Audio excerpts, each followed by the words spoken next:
If God truly listens to prayers, why did he send an angel in the form of a maid? That question haunted Ethan Carter for the rest of his life.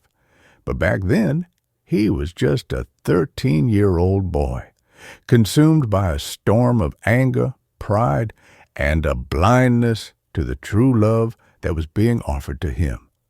The prayer in the night. The halls of Greenfield Academy echoed with cruel laughter. "Hey, rich kid," a bigger boy sneered, blocking Ethan's locker. "Tell your dad to buy you a spine." Ethan clenched his fists.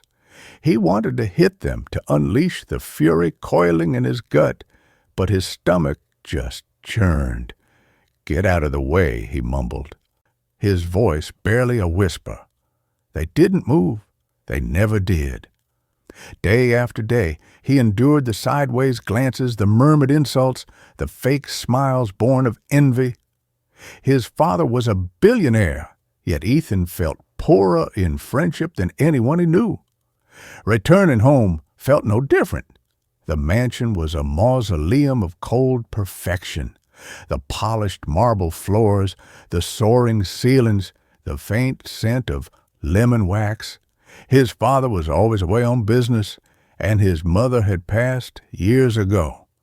All that remained was Clara, a 23-year-old maid with a voice as gentle as a whisper and worn canvas shoes.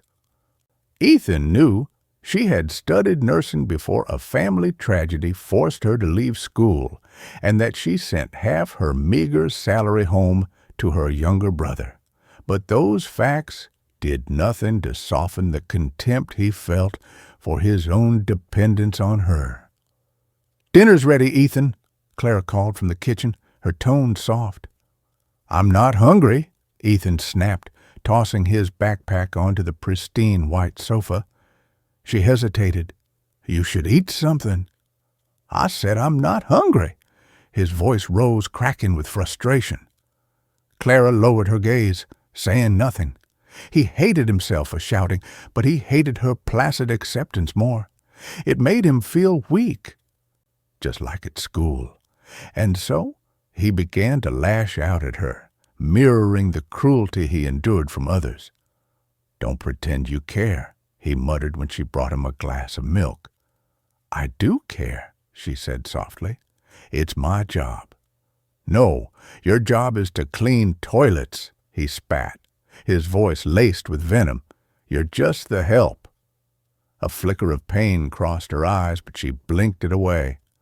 "Just drink the milk, Ethan?" Clara remembered the nights a year ago when Ethan was burning with a fever so high the doctor feared the worst. His father was on an emergency business trip, and it was only she who stayed awake, a vigil of prayer and cool cloths. She had whispered pleas into the darkness, begging God to save him. He had no memory of it, not yet. 2 weeks later, the bullying reached a crescendo. A boy shoved Ethan in the cafeteria, sending his tray crashing to the floor. Red tomato sauce splattered across his uniform. The laughter was a tidal wave. "All that money and no balance," a voice jeered. Ethan trembled, his face a furious red. That night, the simmering rage within him finally exploded. Clara was folding clothes in the living room when Ethan stormed in. "You ironed my shirt wrong," he yelled. She looked up, startled. "I did it just the way your father likes it. I'm not my father." He ripped the shirt from her hands, popping a button. "You're useless. Do you think you're better than me because you always pretend to be so good? You're nothing."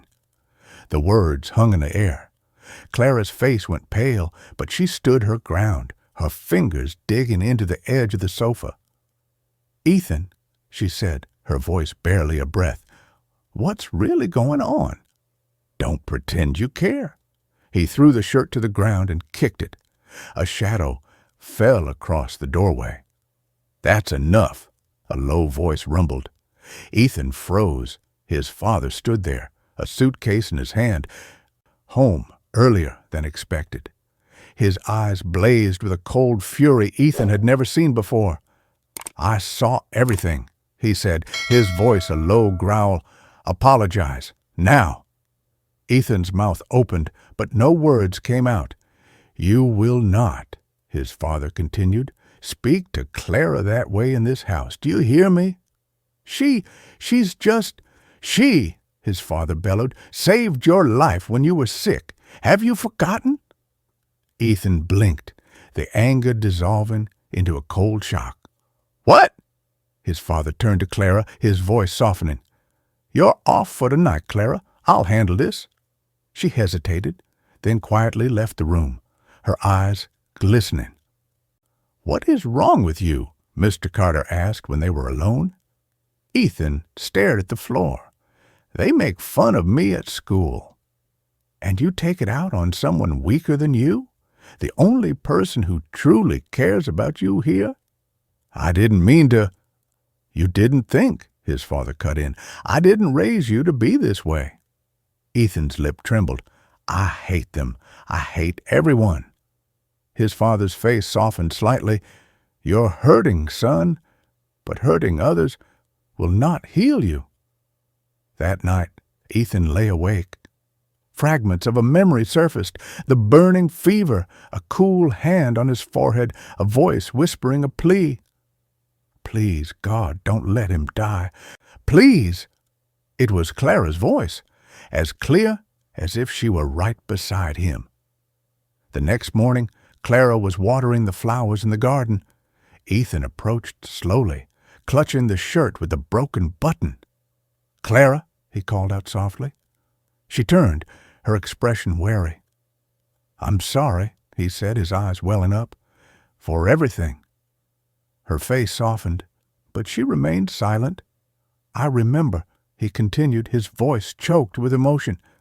"When I was sick, you prayed for me. You stayed with me.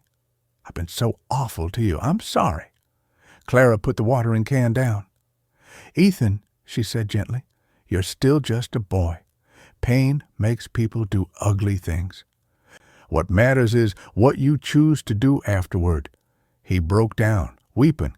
"I don't want to be like them. I don't want to be cruel." She held him, wiping his tears as she had done long ago. "Then don't. Start right now."